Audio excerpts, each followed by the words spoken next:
Josette Andrews' dream is clicking.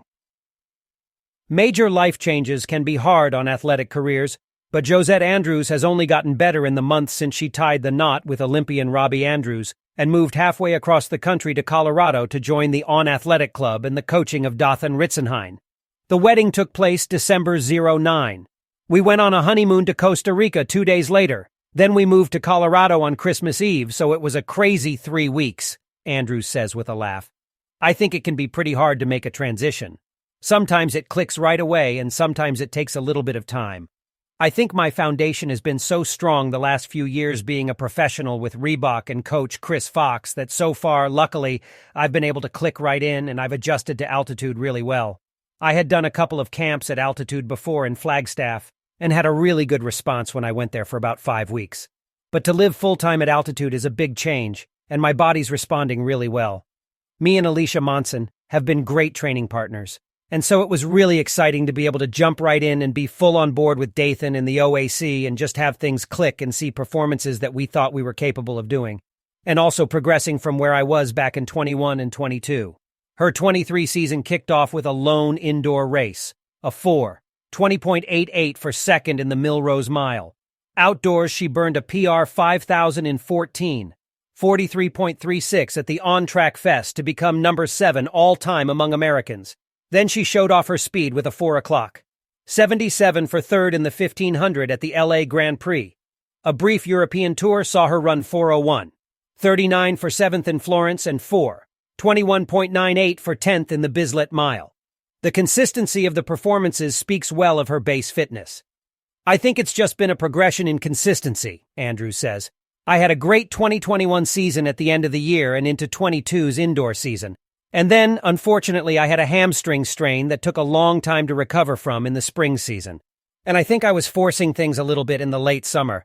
I didn't quite see the outdoor season that I was hoping for. Her Down 22 campaign had followed a steady progression for Andrews since she graduated from Georgetown as a Big East champion, an NCAA 4-3 placer in the 5,000, with PRs of 13.77 and 46.75. Not exactly the numbers that scream out major pro prospect, but Andrews always knew there was more there. I always had the dream of being able to run professionally.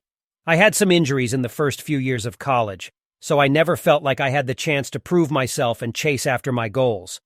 I made a transfer move from North Carolina to Georgetown, and that was a big transition, and things just were not clicking. I didn't have consistency. There was always a roadblock and a setback. And even though there were those setbacks, I still had the belief that I could do it. My 5th year, my coaches really understood that, and my teammates really saw my vision. I worked so hard that year to just get myself back. With no remaining eligibility in cross-country 18, she focused on building a strong base that fall. It was only a couple of months to build that foundation coming back from injury, but it was enough to be able to put up those marks and get to nationals on the track for the first time. After NCAAs, she says, I kept running that entire summer to chase a contract because USA's weren't until July. She ran a PR 10.82 in New Jersey and later a PR 15, 29.34 at Azusa before finishing 12th in the USATF 5,000. She signed on with agent Ray Flynn and before long had a Reebok contract. I just really needed a chance to do it because there was so much left. The next year, with the pandemic shutting much of the sport down, she mostly focused on training with Fox, a world-class runner who became Syracuse coach and now heads Reebok's Boston-based training group. In 21, Andrews, always sure of her own potential, convinced many others. In a season sprinkled liberally with PRs, she improved to 51.32. Her only disappointment came at the Olympic trials, where she finished 8th in the 5,000. She says, going into it, I had never really thought about making the team that year. I thought, okay, this is my first Olympic trials. I'm going to get this experience, and then I'm going to keep getting better and better as the years go on. It was crazy when I got to the trials. I was like, wait, I can make this team. People think I can make this team. Things were happening so fast with me physically on the track that I think I hadn't really caught up by the time I got to the trials. The race was definitely disappointing, not to make the team, but I rebounded pretty quickly from it because I felt like I was still young. I was able to go back and train and not grieve too much. She and Fox shifted the emphasis to the 1500, and big results came immediately. She ran a PR3, 59.72, before putting together a consistent set of results in the Diamond League, topped by her third in the DL final in Zurich. She ended the season as the top-ranked American and number 6 in the world. In 22, she had a solid indoor campaign, finishing second at USATF Indoor and 5th in the World Indoors. Then the hamstring bailed on her and she struggled through the outdoor campaign. By fall, she found herself considering other options, and the more she observed Ritzenhein's crew in action, the more she was impressed. What they were building got me really excited just watching it from afar. And then having conversations with Dathan about the team and the vision and his vision for me just made it become an easier decision. I took a visit out in October and it felt just right. I'm someone who likes to follow my gut, and my gut was saying, this is what you want to do, and this is where you want to be. Now that she is seeing the payoff, one question keeps popping up. Which is her best event, 1,500 or 5,000? I really don't know, and Dathan honestly doesn't know either right now. I feel like I trained for the 5,000 and moved down to the 1,500, and that 5K strength helps me so much. But I want to be successful at both.